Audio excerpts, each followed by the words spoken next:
How RAILA Amolo Odinga lost. Welcome to Born TV Kenya and receive war greetings from husband. Consider subscribing.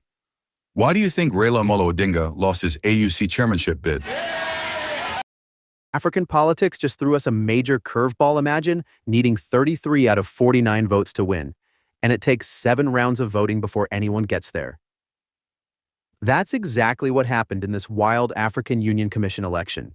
You know what's fascinating about this whole situation?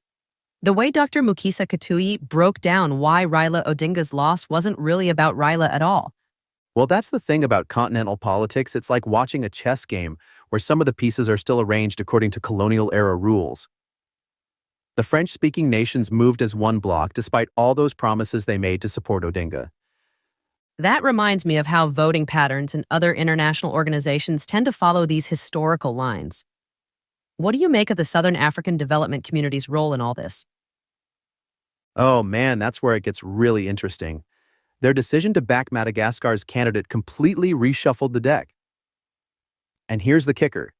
It took exactly 7 rounds of voting before Djibouti's Mahmoud Yusuf finally hit that magic number of 33 votes.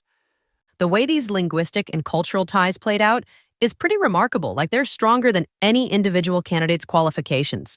Right, and get this, Kituyi pointed out something really crucial about the previous non-Francophone candidates' perceived poor performance actually casting a shadow over this election. It's like these positions carry this institutional memory that nobody talks about but everyone remembers. That's such an important point about how past performance affects current opportunities, even with completely different candidates. And here's where it gets even more complex. Kituyi made that fascinating observation about RAILA having more continental appeal than President Ruto. Like, we're seeing national politics and continental influence operating on completely different frequencies. That really puts these international elections in a different light compared to national ones, doesn't it? Exactly. And you know what's wild? The very structure of the African Union still reflects these colonial legacies. I mean, when voting blocs form along linguistic lines, Francophone versus Anglophone, it's like watching history repeat itself in real time. Well, that makes me wonder about the practical implications for Pan-African cooperation moving forward. That's the million-dollar question right there. When you have these strong regional and linguistic blocs operating almost as separate entities, it creates these invisible barriers to continental cooperation.